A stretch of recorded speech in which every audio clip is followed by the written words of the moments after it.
Un nouveau graphe pour WinDev 20, le graphe secteur multiniveau. Alors déjà, un graphe secteur multiniveau, c'est quoi? C'est un graphe secteur qui représente des données hiérarchiques et dans lequel l'utilisateur peut rentrer dans le détail. Regardez, go. Par exemple, ici, j'ai des statistiques de vente par magasin. Ce graphe représente le chiffre d'affaires réalisé par pays, par ville et par catégorie de produits. Alors en Chine, on a fait combien de chiffres? On a fait 30 millions d'euros, en France 22 millions et aux États-Unis 18 millions.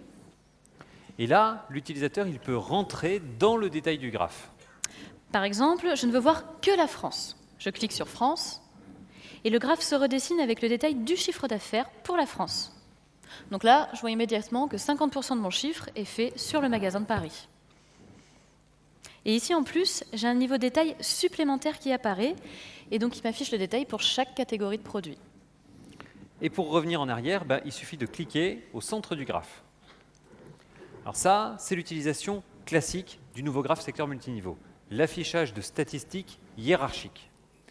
Alors, juste avant de passer à l'édition, je voudrais vous montrer un autre usage pour ce graphe, c'est l'affichage des données d'un cube roll-up. Alors regardez, là vous le reconnaissez, on l'a vu tout à l'heure, ce cube, il affiche le chiffre d'affaires d'une compagnie aérienne. Eh bien ce cube, je peux représenter ces données dans un graphe secteur multiniveau. Voilà, je retrouve toutes les données des chiffres d'affaires des vols, depuis Dubaï, New York. Voilà, je referme la parenthèse. Regardons maintenant comment on crée et comment on utilise le nouveau graphe secteur multiniveau.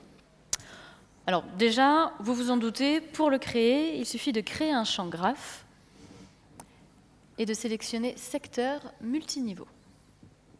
Graphe, secteur multiniveau.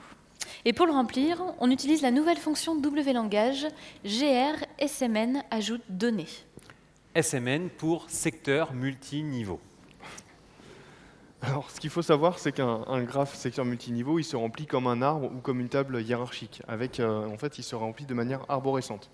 Donc, à la fonction GR-SMN ajoute données, on lui donne le nom du champ graphe, le chemin, l'arborescence à donner, et la valeur qui correspond à ce chemin. Et les regroupements de données, ça se passe comment? Ça se passe super, c'est WinDev qui gère. Nous, on lui donne les chiffres qu'on a, et WinDev s'occupe de calculer tout seul les valeurs des regroupements. Avec le graphe secteur multiniveau, vos statistiques sont graphiques et dynamiques très facilement.